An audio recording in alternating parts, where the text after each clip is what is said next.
Hello and welcome to Dualistic Unity, Community Topics, episode 20.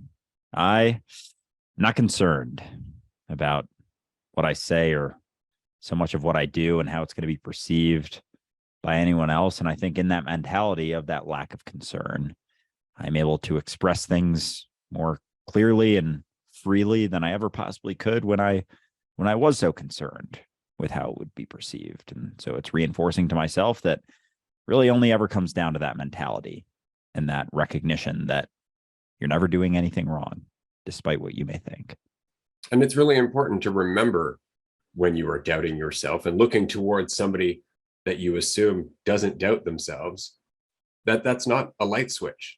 It's not a transition that happens with one decision in your life. It's something that happens as you go step by step through your life, as you go step by step and learn from what you're doing.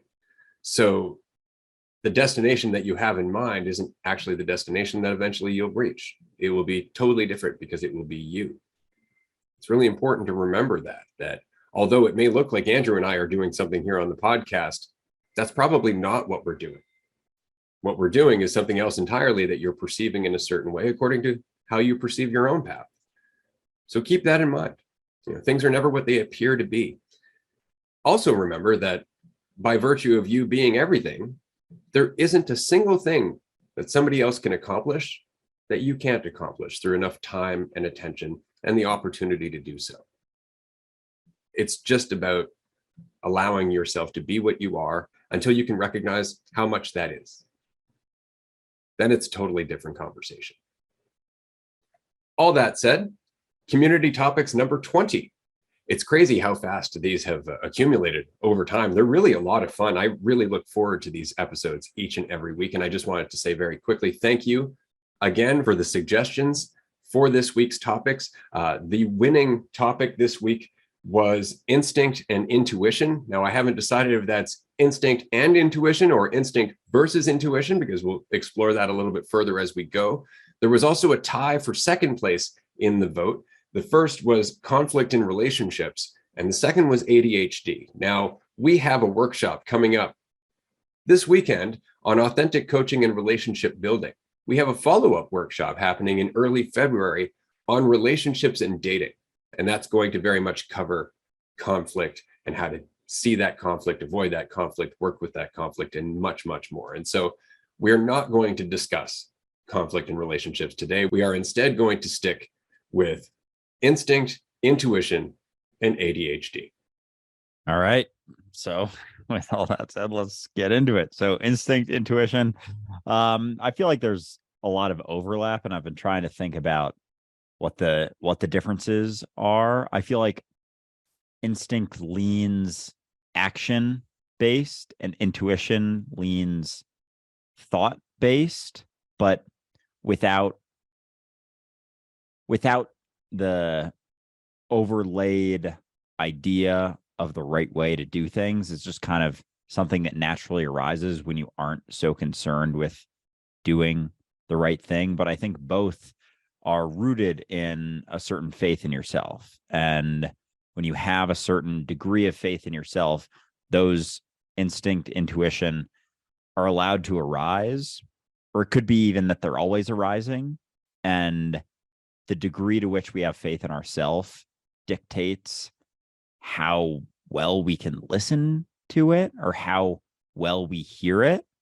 Because I think a lot of us have those sort of gut reactions, gut feelings, but because we lack that faith in ourselves, we don't listen to it. And then we hyperanalyze, overanalyze things for a very long time until we typically end up just doing the thing that we would have done initially if we had just listened to that natural gut instinct. And so I think the process of listening to it, of making decisions, of moving forward, despite the egotistical concerns we may have about those natural sort of responses to certain situations or decisions, allows us to build that faith in ourselves. And then it gets a lot easier over time to listen to those two things. But yeah, those are some initial thoughts. It's such an interesting conversation to have because they sound so similar, But over time, I've started to look at it as being almost like two operating systems that are working entirely differently. So what I mean is that instinct to me is typically biological. It's what keeps you alive in the moment. This is what's happening in your instincts. Like, this is what I need to do to maintain this organism.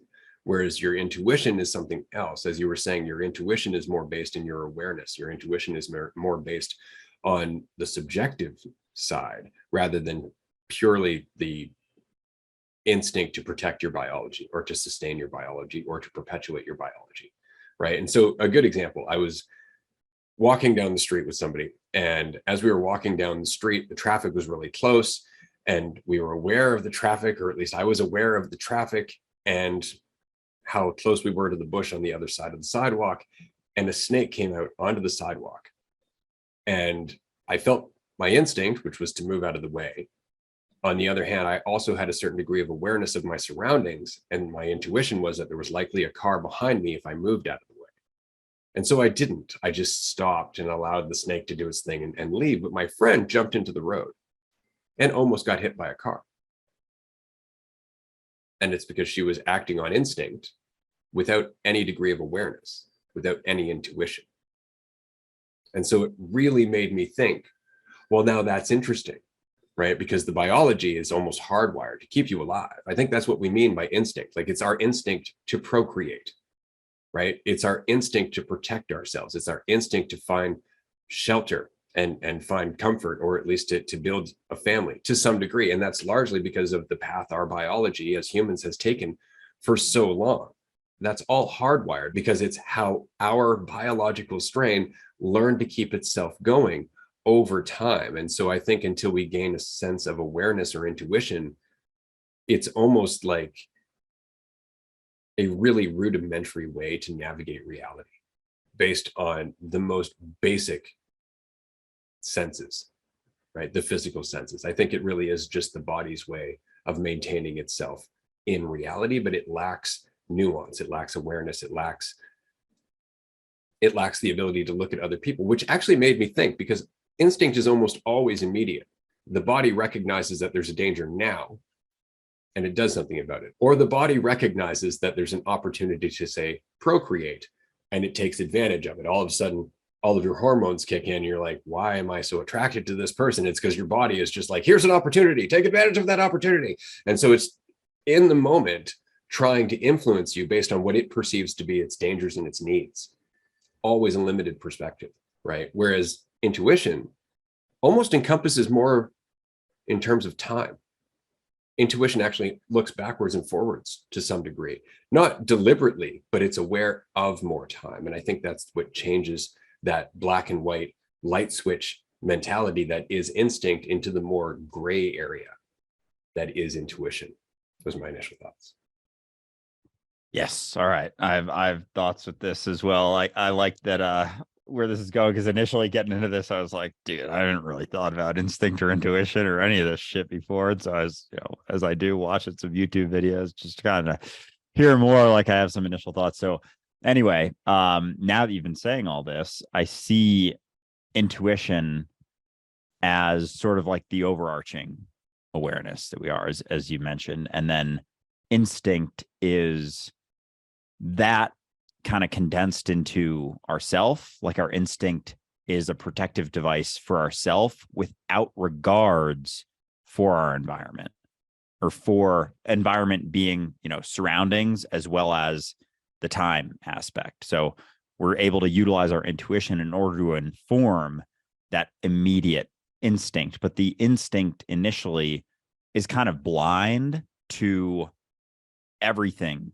around us. So if intuition is this sort of larger circle, be it awareness, that's just how I'm thinking about it, then our instinct is within that intuition based on ourself, our limited capacity for ourself. And then our environment is also kind of included within that intuition. Intuition is able to factor in all facets of everything happening, whereas instinct is very, very much specific to here and now, keep myself safe, or here and now, procreate, or here and now, do this. I want to do this. This is what my body is responding to. And without the combination of the awareness of even recognizing that instincts are just instincts and they're not something that are always telling us exactly what we should do, kind of keeping that idea of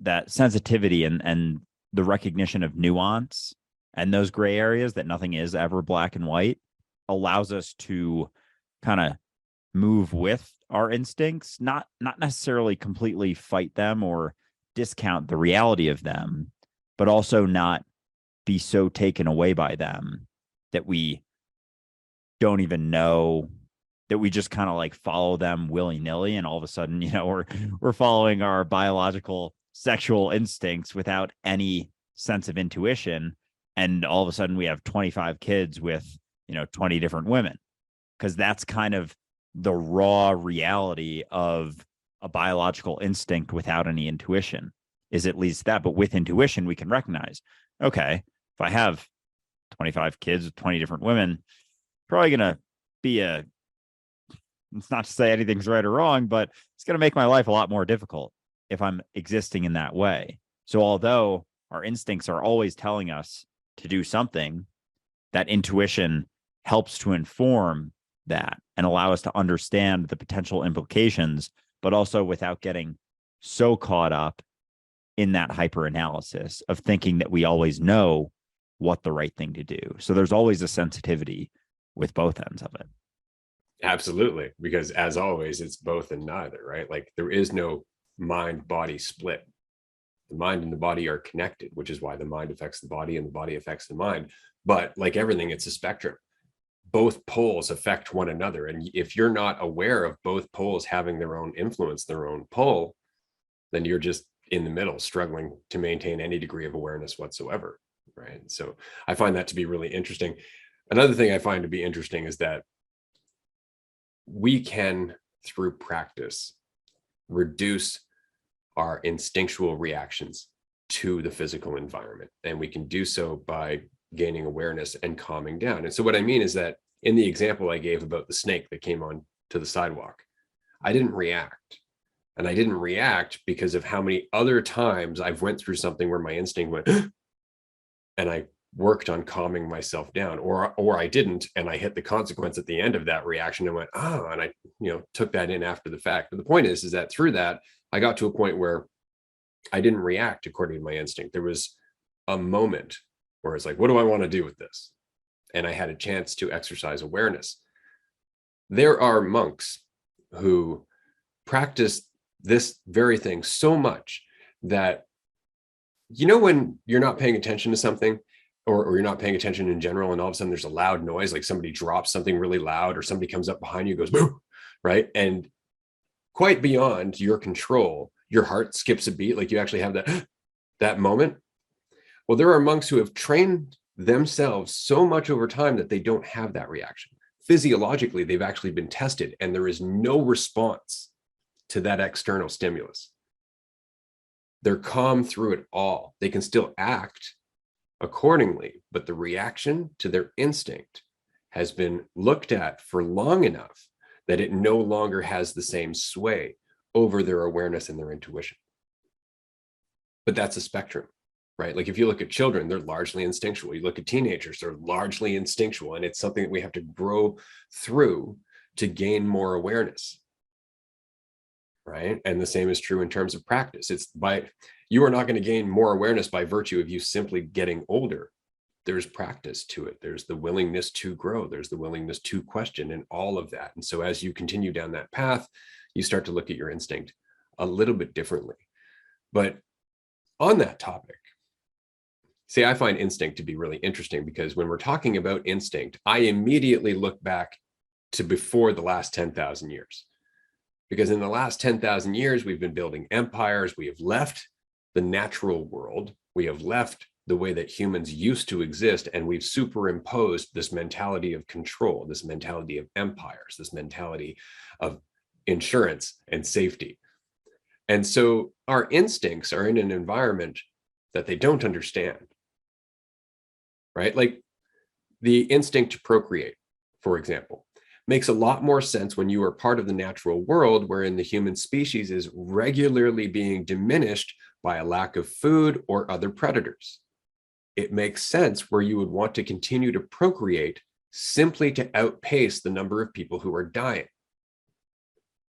But in an environment where that's not happening, instinct doesn't understand, I don't need to procreate as much. It's not taking in the environment. And so we still have the urge. And now we're in a controlled environment where nobody dies. And we're wondering why the population continues to expand. Even with the birth rate declining, because this is a point that some people have made recently. Well, the birth rate's declining, right? That's not the same as population decline. It would be if the death rate was also normal, but we keep putting death off as often as we can. So while there are less people being born, there are less people dying. And so the room is packing up, it's filling up, right? And it's because our instinct doesn't understand that we've changed the environment, right? So with that in mind, how else has our environment messed with our instinct? And that's where I want to start getting into ADHD, unless you have any other thoughts on instinct and intuition. Yeah, just one other thing with the monk situation you were talking about. I see that as almost like evolution at play, like in the immediate. We see evolution as like, oh, it's this very long-term process, but that right there, that intention based on a priority that they have to kind of reduce that reaction is something they're able to change, and they're actually able to change their physiological instincts, which is fucking fascinating, that we're based on our priority, the amount of practice that we have, we're actually able to shift the physiology. And so going into the nature and nurture type thing real quick, people get caught up in like, oh, is it more nature? Is it more nurture? But when you see something like that, it's like nature and the nurture, they don't have so much disconnect. They're one and the same, because then the nature of the priorities that they have, the impacts that they want to have on themselves, are actually impacting the physiological responses, the instincts that we always deem to be strictly nature, and not being able to have so much of an impact. But when you see that there isn't so much division, there's no disconnect between the mind and the body, they're one and the same, there is no division. See that they can begin to impact each other within very short periods of time, as in, someone's lifetime. Yeah, absolutely. So looking at instinct, and again, relating instinct to the natural world, the environment that created our biological instinct, and then removing that biological form and putting it into an entirely different environment that doesn't operate under the same conditions, you can start to see where a lot of our unhappiness and a lot of our strife and a lot of our conflict is coming from. And so what I mean specifically is, so let's just take a moment, Andrew, and we're going to travel back in time to say 50,000 years ago, where you and I are living in a tribe with, say, 100 other people, and we live off the land. We don't have control. We don't have electricity. We don't have insurance. There's no police officers. There's no fire department. There's no hospitals. There's none of that. We live off the land. There are things that hunt us in the night. This is our life. And we do everything we can every day to take advantage of our reality as it gives us opportunities to do so. Like, oh, the berries are blooming right now. I better put down this other project I have in mind in order to take advantage of the berries blooming right now, because that's more important. Do you see how our mentality changed? The mentality of, no, I got to be disciplined and get this boat built, regardless of the berries, would not have worked in that environment. Linear thinking as a whole would not have worked in that environment, because you always had to be fluid according to the needs and the opportunities allotted to you by your environment, right? So we were non-linear beings. We didn't have this mentality of like, oh, big project, got to focus on that and exclude everything else. That wasn't an option for us, because survival influenced everything that we did. And so this idea of focusing for a sustained amount of time on one thing wasn't necessarily an option. And so you can see how in that state, you would actually have to embody uncertainty. You would actually have to embody faith in yourself. You'd be moving from moment to moment to moment from this to that, with almost no control or plan, just some vague idea of what you're doing as it's necessary. And that would be a normal way for you to live. That would be a normal way for everybody to live. It would be completely fluid, very uncertain, but it would be based in reality, here and now. Now you take that mentality and you put it in the system as it is today. And you tell it, no, you can't just go from one thing to the other as it's necessary and makes sense to you for you to learn what to do next. No, you can't just scurry off to the next project because it makes sense to you. You have to sit here in this class until the end of the day. You have to learn this. You have to think this way. You have to focus like this. You have to act different to what your biology is telling you. And then when they can't, we say they have ADHD. Oh, shit. I just want to sit in that. That was, I think, one of our better transitions that we've had on a community topic. So I appreciate that. And that makes a lot of sense. Like, that was something that came up in, looking into ADHD, is that there was a point, that exact example, that it made perfect sense. It was actually very beneficial to society to learn non-linearly, to live non-linearly, because reality is non-linear. Life is non-linear. And yet we've tried to take this, like, you think about learning in different ways and taking in different information as all these different points. And we've tried to, like, take all of those, connect all of them, and straighten it out into a line, like forced it into a line. And then we wonder why there's discomfort in that, because we've created a system that is linear in a non-linear reality, and then wondered why people have issues with that. And it's just that I think naturally everyone is non-linear, and it's just the degree to which we are dictates how much suffering we experience within that linear reality, that man-made structured, go to school, get a job. Even that sort of life blueprint is very linear. Then we have school is extremely linear, extremely structured. There is no room for variability. There is no room for bouncing around. And then most of our jobs, 9-to-5 jobs, are very much linear. And so I've seen that in just our shift in the last month of going from, I worked for 4 years at 9-to-5 job in digital advertising. And it was very much like I kind of knew I was able to make a to-do list and was able to do things in a pretty structured way the entire time. And that gives you a sense of comfort when you can settle upon that, if that works for you. And then, so now shifting into this, I've almost experienced some discomfort in the recognition that there is no set structure. There's an infinite number of things I can do that all kind of push towards the same goal, but there isn't a right one to choose ever.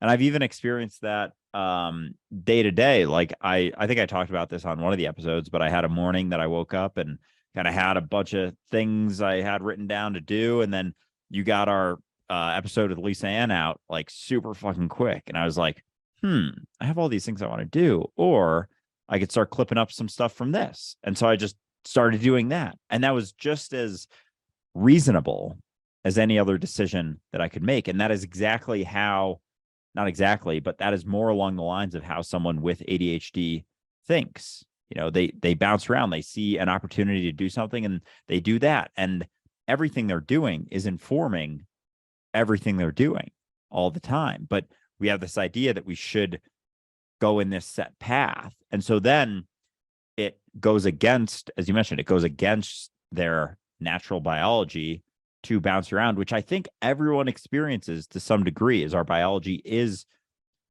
preconditioned to kind of exist like that. It's just how far on that spectrum, what point on that spectrum do you fall? So sometimes people are more easily able to fit into a linear system if they don't necessarily bounce around as much, or they're just able to adapt to it more easily. But then those who aren't, they're then told that there's something wrong with them.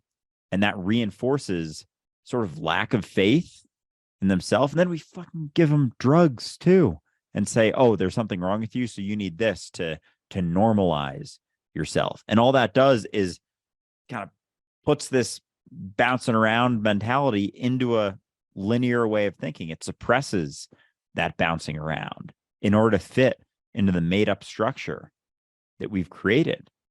But yeah, I mean, and then it goes against all of their, not only their instincts, but their intuition as well. And it's pushing against that, reinforcing a lack of faith and reinforcing this idea that there's something wrong, which there never is.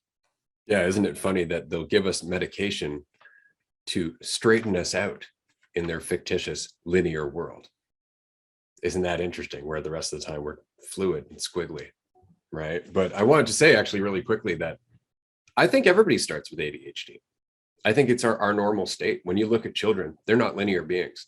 They're all over the place. They'll go from playing with one thing to where's my truck? Like, it's just, they're all over the place. We are naturally in that state. I think the only difference is that some of us get pounded over the head more efficiently by the system, by this way of linear thinking. So, I mean, you were expressing that it's almost uncomfortable to let go of the way that you think in terms of linear and planning and being in control. For somebody with ADHD, it never became comfortable to think like that.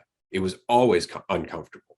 The system did a poor job in getting rid of that instinct by beating it out of them. And so now there's no alternative but to medicate them, right? Because, and this goes back to the word disorder, because you'll notice the big focus there is on order.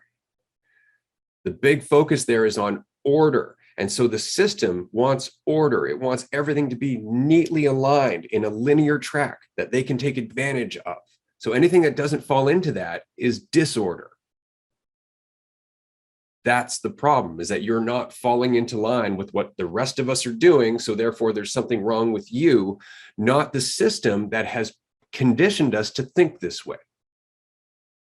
And you can really see it in terms of how ADHD starts to manifest over time. Because as a teenager, it really does end up being expressed as an attitude that the rest of the people around that person don't appreciate. It's unpleasant for them, right? Like, you'll actually see in the list of symptoms for teenagers with ADHD, interrupts a lot, moves around a lot, fidgety. Sounds like that's all irritating someone else. That's what that sounds like. You know, on the other hand, there are some consequences to that thinking if it's not nurtured as a way of developing your intelligence, which is the thing, because that way of thinking is actually a brilliant way to nurture your intelligence. Just give them more shit to do. Stay out of the way. Let them continue to explore themselves. But because they can't, because they're boxed in and medicated, then they wonder why these kids start taking more risks. They start being more reckless. Because there's no way for them to otherwise be in the present, and they're medicated. So now their awareness is actually being diminished, and they're still trying to act out their instincts. So it's just that we're not taking advantage of it. And then over time, you continue with that. You continue to force this person to interact with this system where they don't have a choice. Then all of a sudden, all of those things become habitual and they become self-defining. And by the time you're in your 40s or your 50s, you just think that's the way you are, instead of that's the way that you've been forced to be by a system that refused to fucking move for you. And then that identity is just reinforced. And that idea that there's been something wrong with you is reinforced. I have this, and therefore this is wrong with me, and therefore I must act in this way and not do this and not do that, but do this and do that, and, you know, follow these made up rules. Like, the whole thing is made up. The whole system, the whole idea of normalcy and order and disorder this, and you must do this and follow these rules. It's all made up, all of it, in order to linearize a nonlinear reality. And so the victims of that are the ones who aren't able to adapt to the made up way that we've decided this is the right way to live. This is the right way to do things.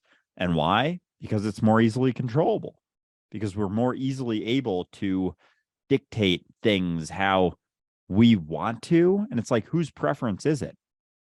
It's the ones who fear the uncertainty that is reality. So it's a overarching theme of, you know, the reality of uncertainty being the reality of our reality to a system that does everything it can to disempower that reality or somehow shift that reality to be more certain when it can never possibly meet that. It can never possibly make an inherently uncertain reality certain. And yet we do our best too.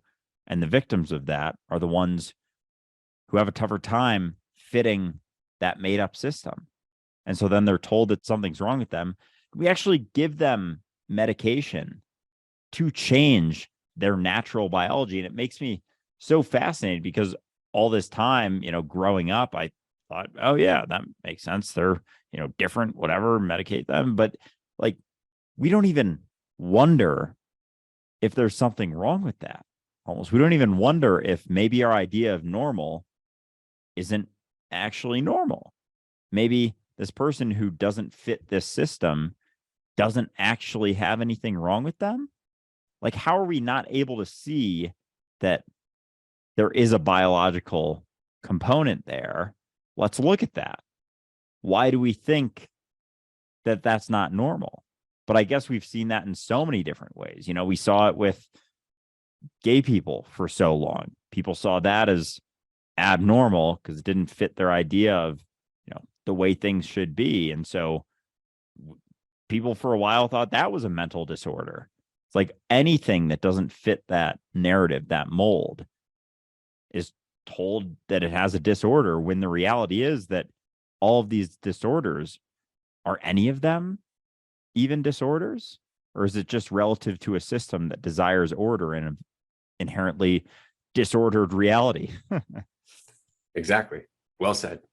Right? Because if I benefit from you following a prescribed order and you don't, how can I benefit from you? I just can't. And so that's very much the point. And I think it's really interesting because you were saying, like, how do we get to this point? Oddly enough, through our instinct, because if our instinct is biological and simplistic, and like we said earlier, procreate, eat, don't die, accumulate, that kind of thing. These are all instinctual things because they help keep you alive. Well, if you know the majority of the population is driven by those very basic impulses, and you offer them a path that promises those end results, such as the system currently has, where you can have fame, you can have your house, you can get a wife, you can own anything you want, right? You see how you can satisfy all of your instinctual needs as long as you follow the promise of the system, the promise of the government, the promise of this collective narrative, right? And that's how we got towed along. Our instincts are just like, what's that? Beautiful women will love me, sweet. And you just follow along the money path, which is promising you what your instinct wants or thinks it wants, right? And so collectively over centuries, we've just followed our most basic instinct and ignored our intuition and our awareness, to the point where the majority has created a system that actually violates and completely contradicts those instincts while using them to perpetuate itself.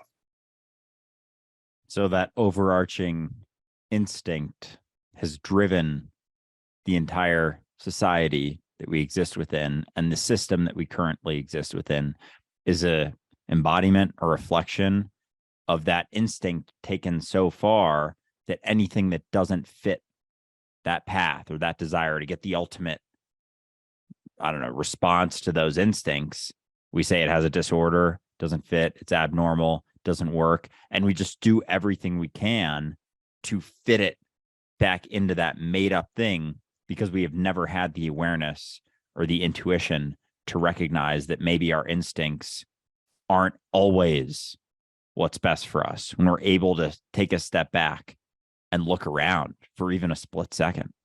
Yeah, because our intuition grows as we are willing to let go of that mentality that drives our instinct, the individual that must be maintained. And we start to gain a sensitivity. And that's where our intuition actually starts to change what we do in our life. But up until this point, our intuition has not been the driving force behind our society. And we know that because the majority of the driving force behind our society is our fixation on lack. And that is an instinctual fear. And so we've just been following that for so long that now anything that arises that doesn't fit that, because it's gone unquestioned for so long. It's not a question of whether or not this is wrong. It's a question of whether someone who doesn't fit into this is wrong. And that's where all the, quote unquote disorders arise, because they almost by design, by the reality of them existing, question the overarching narrative, the overarching system that's been created based off of this drive to just follow that unquestioned instinct for thousands and thousands of years. And so it really does make me wonder if all of the disorders, quote unquote disorders, that we have these days are disordered at all, or if they just don't fit the made up system that we've created.